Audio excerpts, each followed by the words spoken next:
Step 8. Made a list of all persons we had harmed and became willing to make amends to them all. Steps 8 and 9 are concerned with personal relations. First, we take a look backward and try to discover where we have been at fault. Next, we make a vigorous attempt to repair the damage we have done. And third, having thus cleaned away the debris of the past, we consider how, with our newfound knowledge of ourselves, we may develop the best possible relations with every human being we know. This is a very large order. It is a task which we may perform with increasing skill, but never really finish. Learning how to live in the greatest peace, partnership, and brotherhood with all men and women of whatever description is a moving and fascinating adventure. Every AA has found that he can make little headway in this new adventure of living until he first backtracks and really makes an accurate and unsparing survey of the human wreckage he has left in his wake. To a degree, he has already done this when taking moral inventory, but now the time has come when he ought to redouble his efforts to see how many people he has hurt and in what ways. This reopening of emotional wounds, some old, some perhaps forgotten, and some still painfully festering, will at first look like a purposeless and pointless piece of surgery. But if a willing start is made, then the great advantages of doing this will so quickly reveal themselves that the pain will be lessened as one obstacle after another melts away. These obstacles, however, are very real. The first, and one of the most difficult, has to do with forgiveness. The moment we ponder a twisted or broken relationship with another person, our emotions go on the defensive. To escape looking at the wrongs we have done another, we resentfully focus on the wrong he has done us. This is especially true if he has, in fact, behaved badly at all. Triumphantly, we seize upon his misbehavior as the perfect excuse for minimizing or forgetting our own. Right here, we need to fetch ourselves up sharply. It doesn't make much sense when a real tosspot calls a kettle black. Let's remember that alcoholics are not the only ones bedeviled by sick emotions. Moreover, it is usually a fact that our behavior when drinking has aggravated the defects of others. We've repeatedly strained the patience of our best friends to a snapping point, and have brought out the very worst in those who didn't think much of us to begin with. In many instances, we are really dealing with fellow sufferers, people whose woes we have increased.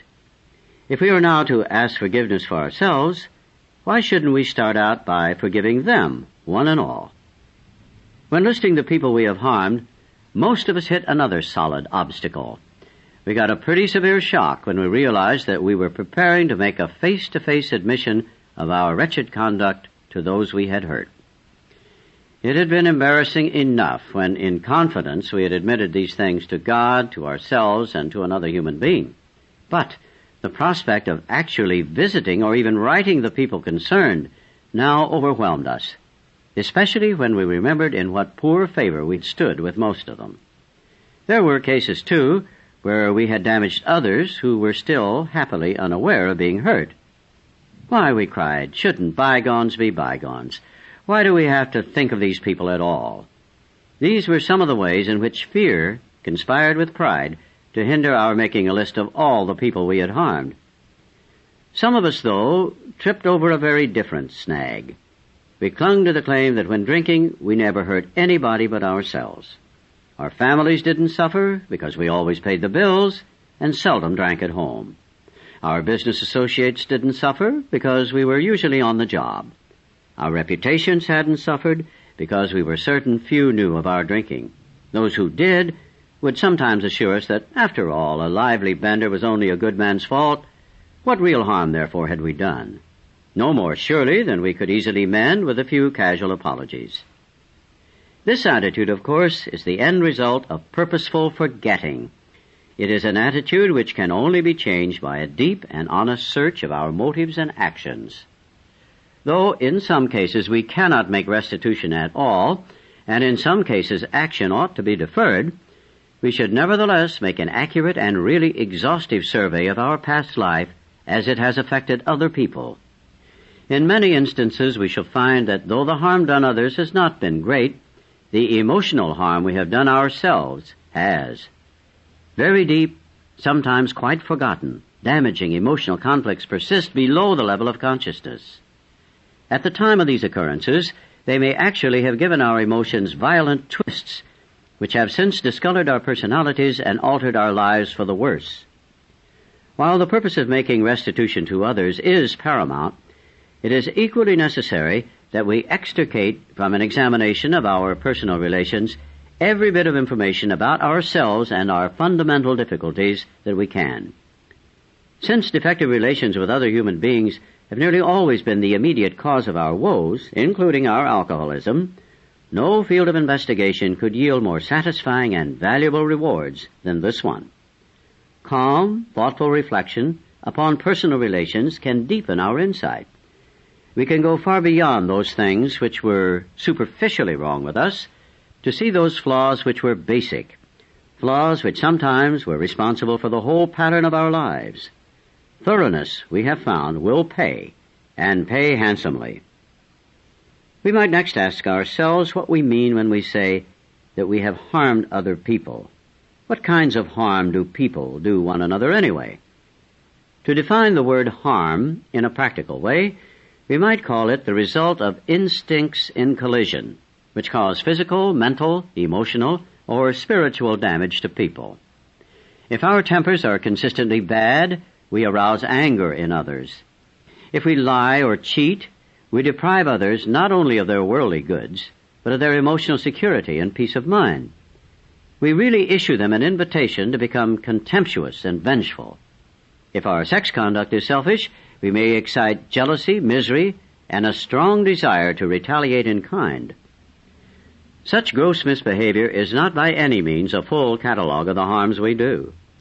Let us think of some of the subtler ones, which can sometimes be quite as damaging. Suppose that in our family lives we happen to be miserly, irresponsible, callous, or cold. Suppose that we are irritable, critical, impatient, and humorless. Suppose we lavish attention upon one member of the family and neglect the others. What happens when we try to dominate the whole family, either by a rule of iron or by a constant outpouring of minute directions for just how their lives should be lived from hour to hour? What happens when we wallow in depression, self-pity oozing from every pore, and inflict that upon those about us? Such a roster of harms done others, the kind that make daily living with us as practicing alcoholics difficult and often unbearable, could be extended almost indefinitely. When we take such personality traits as these into shop, office, and the society of our fellows, they can do damage almost as extensive as that we have caused at home. Having carefully surveyed this whole area of human relations, and having decided exactly what personality traits in us injured and disturbed others, we can now commence to ransack memory for the people to whom we have given offense. To put a finger on the nearby and most deeply damaged ones shouldn't be hard to do. Then, as year by year we walk back through our lives as far as memory will reach, we should be bound to construct a long list of people who have, to some extent or other, been affected. We should, of course, ponder and weigh each instance carefully. We shall want to hold ourselves to the course of admitting the things we have done, meanwhile forgiving the wrongs done us, real or fancied. We should avoid extreme judgments both of ourselves and of others involved. We must not exaggerate our defects or theirs. A quiet, objective view will be our steadfast aim. Whenever our pencil falters, we can fortify and cheer ourselves by remembering what AA experience in this step has meant to others. It is the beginning of the end of isolation from our fellows and from God.